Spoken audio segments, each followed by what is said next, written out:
Imp Jacobs presents 1984 by George Orwell, an audiobook dramatization.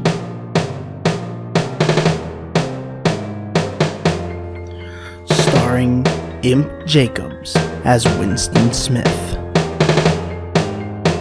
RenOverShares as Julia, Halvtand as O'Brien,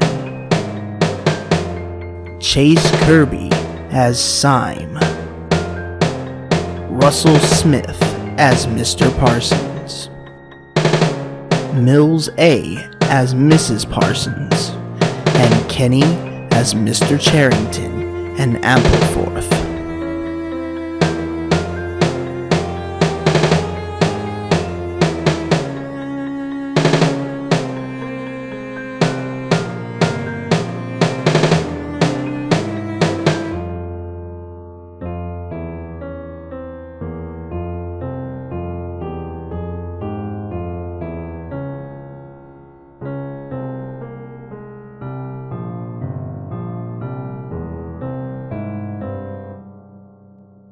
Chapter 4. With the deep unconscious sigh which not even the nearness of the telescreen could prevent him from uttering when his day's work started, Winston pulled the speakwrite towards him, blew the dust from its mouthpiece, and put on his spectacles. Then he unrolled and clipped together 4 small cylinders of paper which had already flopped out of the pneumatic tube on the right-hand side of his desk. In the walls of the cubicle there were 3 orifices. To the right of the speakwrite, a small pneumatic tube for written messages. To the left, a larger one for newspapers. And in the side wall, within easy reach of Winston's arm, a large oblong slit protected by a wire grating. This last was for the disposal of waste paper. Similar slits existed in thousands or tens of thousands throughout the building, not only in every room, but at short intervals in every corridor. For some reason, they were nicknamed memory holes.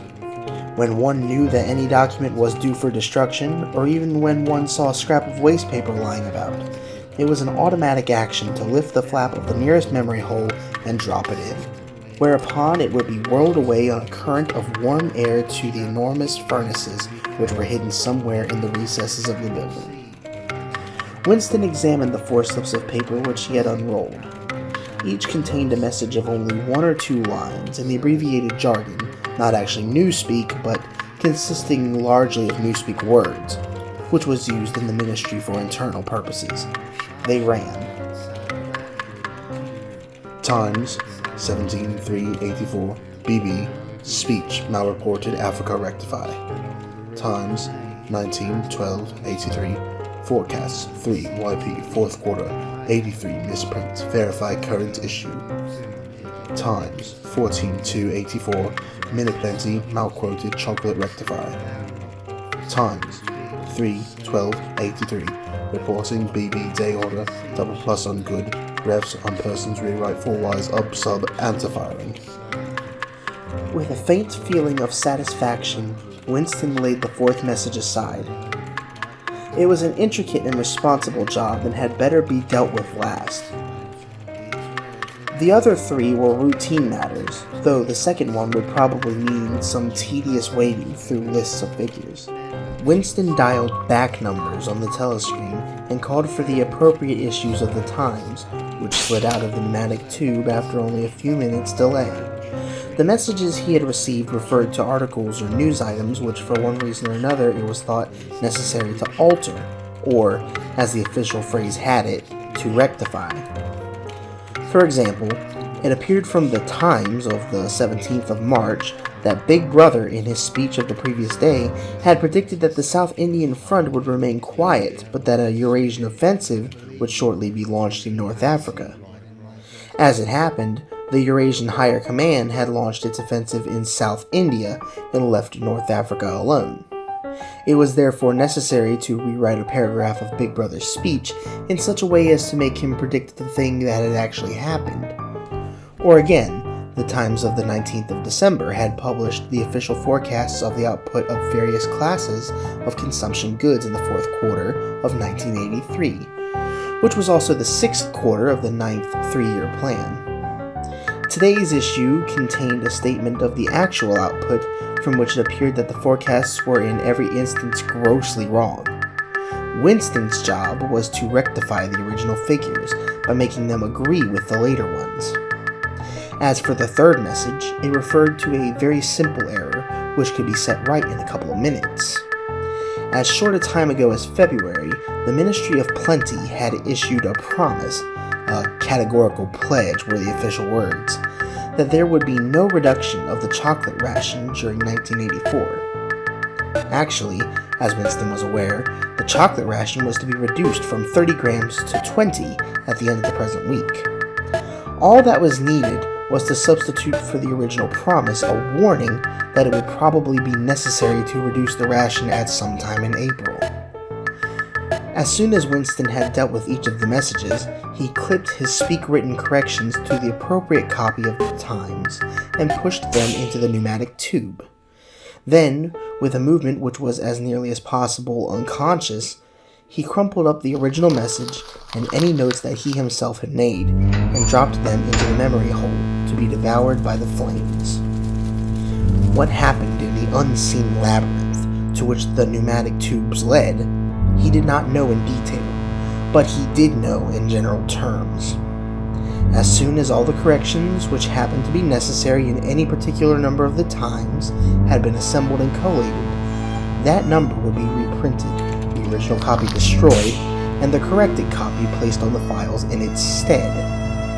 This process of continuous alteration was applied not only to newspapers, but to books, periodicals, pamphlets, posters, leaflets, films, soundtracks, cartoons, photographs, to every kind of literature or documentation which might conceivably hold any political or ideological significance.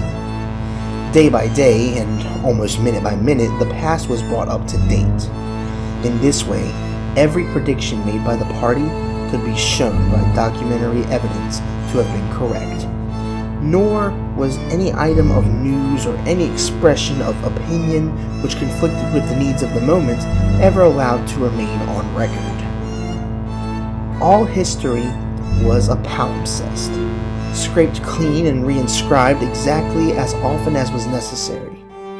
In no case would it have been possible, once the deed was done, to prove that any falsification had taken place. The largest section of the records department, far larger than the one in which Winston worked, consisted simply of persons whose duty it was to track down and collect all copies of books, newspapers, and other documents which had been superseded and were due for destruction.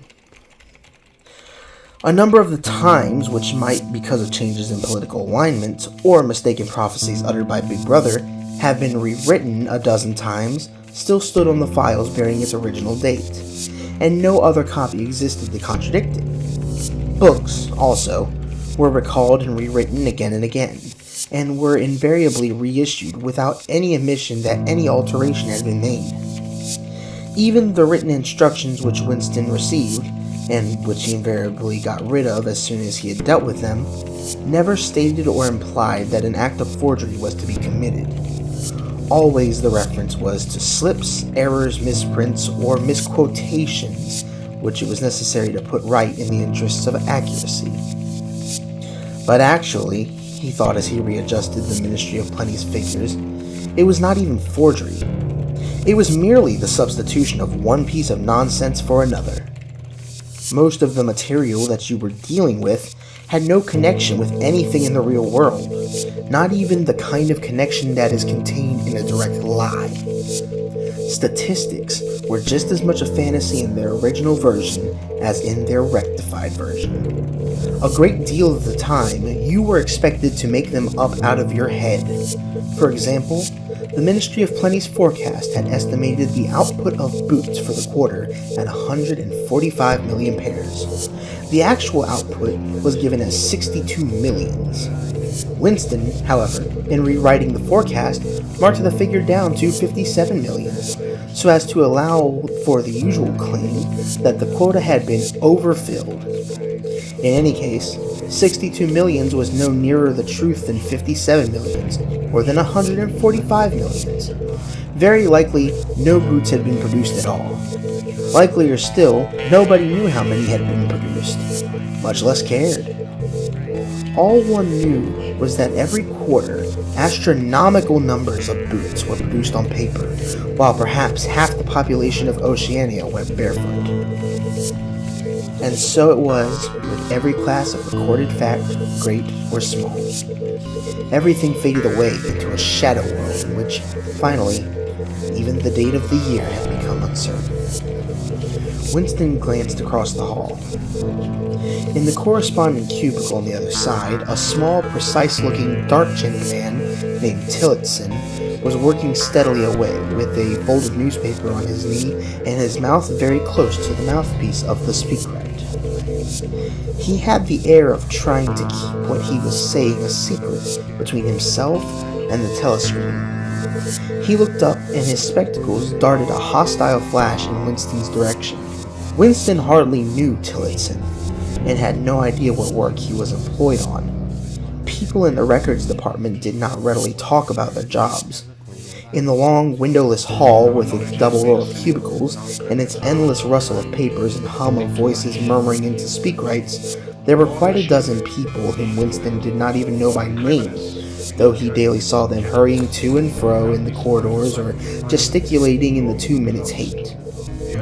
He knew that in the cubicle next to him, the little woman with sandy hair toiled day in, day out, simply at tracking down and deleting from the press the names of people who had been vaporized and were therefore considered never to have existed.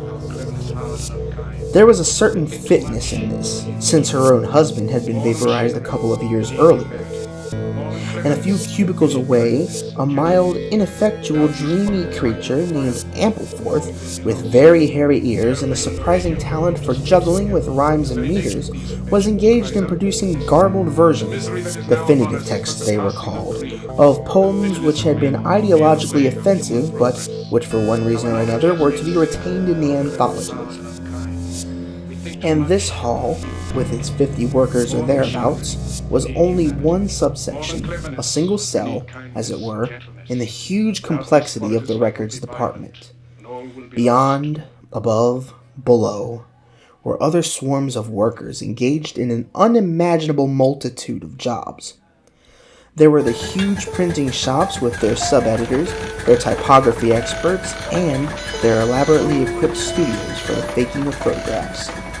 There was the teleprograms section with its engineers, its producers, and its teams of actors, specially chosen for their skill in imitating voices. There were the armies of reference clerks whose job was simply to draw up lists of books and periodicals which were due for recall. There were the vast repositories where the corrected documents were stored, and the hidden furnaces where the original copies were destroyed. And somehow or other, quite anonymous, there were the directing brains who coordinated the whole effort and laid down the lines of policy, which made it necessary that this fragment of the past should be preserved, that one falsified and the other rubbed out of existence. And the records department, after all, was itself only a single branch of the Ministry of Truth, whose primary job was not to reconstruct the past, but to supply the citizens of Oceania with newspapers, films, textbooks, telescreen programs, plays, novels, with every conceivable kind of information, instruction, or entertainment, from a statue to a slogan, from a lyric poem to a biological treatise, and from a child's spelling book to a newspeak dictionary. And the ministry had not only to supply the multifarious needs of the party, but also to repeat the whole operation at a lower level for the benefit of the proletariat. There was a whole chain of separate departments dealing with proletarian literature, music, drama, and entertainment generally. Here were produced rubbishy newspapers containing almost nothing except sport, crime, and astrology, sensational 5-cent novelettes, films oozing with sex, and sentimental songs which were composed entirely by mechanical means on a special kind of kaleidoscope known as a versificator. There was even a whole subsection, Pornosec, it was called in Newspeak, engaged in producing the lowest kind of pornography, which was sent out in sealed packets and which no party member other than those who worked on it was permitted to look at. 3 messages had slid out of the pneumatic tube while Winston was working, but they were simple matters, and he had disposed of them before the 2 minutes hate interrupted him. When the hate was over, he returned to his cubicle, took the Newspeak dictionary from the shelf, pushed the speak right to one side, cleaned his spectacles, and settled down to his main job of the morning. Winston's greatest pleasure in life was in his work. Most of it was a tedious routine, but included in it there were also jobs so difficult and intricate that you could lose yourself in them as in the depths of a mathematical problem.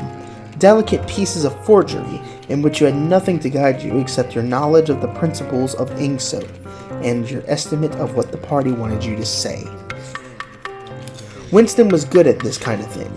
On occasion, he had even been entrusted with the rectification of the Times' leading articles, which were written entirely in Newspeak.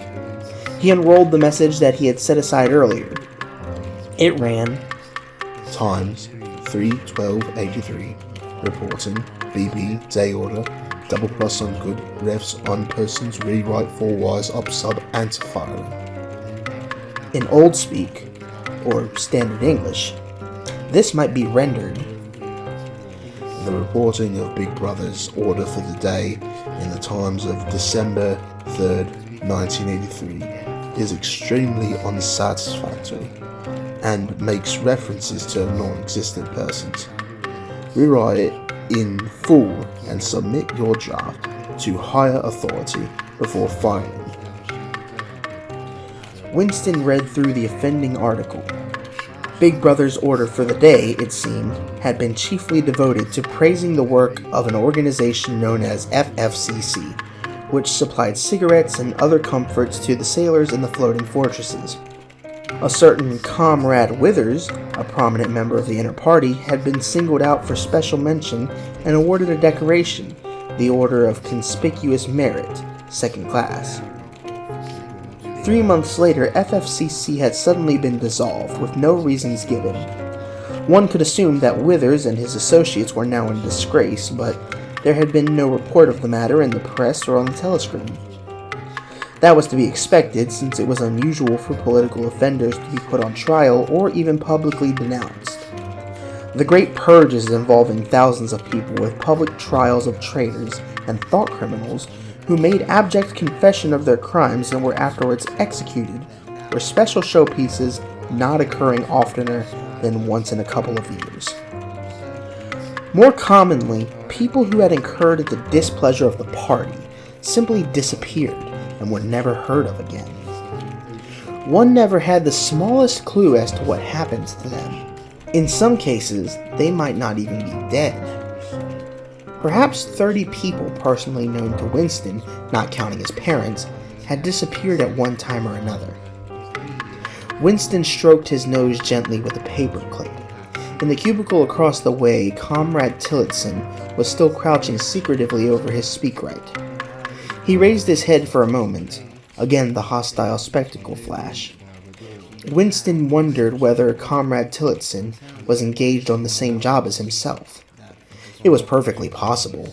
So tricky a piece of work would never be entrusted to a single person. On the other hand, to turn it over to a committee would be to admit openly that an act of fabrication was taking place. Very likely, as many as a dozen people were now working away on rival versions of what Big Brother had actually said. And presently, some master brain in the inner party would select this version or that, would re-edit it and set in motion the complex processes of cross-referencing that would be required, and then the chosen lie would pass into the permanent records and become truth. Winston did not know why Withers had been disgraced. Perhaps it was for corruption or incompetence. Perhaps Big Brother was merely getting rid of a too popular subordinate. Perhaps Withers or someone close to him had been suspected of heretical tendencies. Or perhaps, what was likeliest of all, the thing had simply happened because purges and vaporizations were a necessary part of the mechanics of government. The only real clue lay in the words, refs unpersons. which indicated that Withers was already dead. You could not invariably assume this to be the case when people were arrested. Sometimes they were released and allowed to remain at liberty for as much as a year or two before being executed. Very occasionally, some persons whom you had believed dead long since would make a ghostly reappearance at some public trial, where he would implicate hundreds of others by his testimony before vanishing, this time forever. Withers, however, was already an unperson. He did not exist. He had never existed. Winston decided that it would not be simply enough to reverse the tendency of Big Brother's speech. It was better to make it deal with something totally unconnected with its original subject. He might turn the speech into the usual denunciation of traitors and thought criminals, but that was a little too obvious, while to invent a victory at the front, or some triumph of overproduction in the 9th 3-year plan, might complicate the records too much. What was needed was a piece of pure fantasy. Suddenly, there sprang into his mind, ready-made as it were, the image of a certain Comrade Ogilvy, who had recently died in battle, in heroic circumstances. There were occasions when Big Brother devoted his order for the day to commemorating some humble rank-and-file party member whose life and death he held up as an example worthy to be followed. Today, he should commemorate Comrade Ogilvy. It was true that there was no such person as Comrade Ogilvy, but a few lines of print and a couple of faked photographs would soon bring him into existence. Winston thought for a moment, then pulled the speak right towards him and began dictating in Big Brother's familiar style. A style at once military and pedantic, and because of a trick of asking questions and then promptly answering them. What lessons do we learn from this fact, comrades? The lessons, which is also one of the fundamental principles of Inksoak, that, etc., etc. Easy to imitate. At the age of 3, Comrade Ogilvy had refused all toys except a drum, a submachine gun, and a model helicopter. At 6, a year early, by a special relaxation of the rules, he had joined the Spies. At 9, he had been a troop leader. At 11, he had denounced his uncle to the Thought Police after overhearing a conversation which appeared to him to have criminal tendencies. At 17, he had been a district organizer of the Junior Anti-Sex League. At 19, he had designed a hand grenade which had been adopted by the Ministry of Peace and which, at its first trial, had killed 31 Eurasian prisoners in one burst. At 23, he had perished in action, pursued by enemy jet planes while flying over the Indian Ocean with important dispatches. He had weighted his body with his machine gun and leapt out of the helicopter into deep water, dispatches and all. An end, said Big Brother, which it was impossible to contemplate without feelings of envy. Big Brother added a few remarks on the purity and single-mindedness of Comrade Ogilvy's life. He was a total abstainer and a non-smoker, had no recreations except a daily hour in the gymnasium, and had taken a vow of celibacy, believing marriage and the care of a family to be incompatible with a 24-hour-a-day devotion to duty. He had no subjects of conversation except the principles of Inksoak, and no aim in life except the defeat of the Eurasian army and the hunting down of spies, saboteurs, thought criminals, and traitors generally.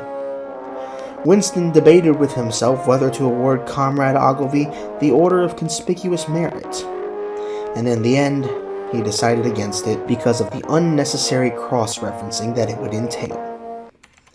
Once again, he glanced at his rival in the opposite cubicle. Something seemed to tell him with certainty that Tillotson was busy on the same job as himself.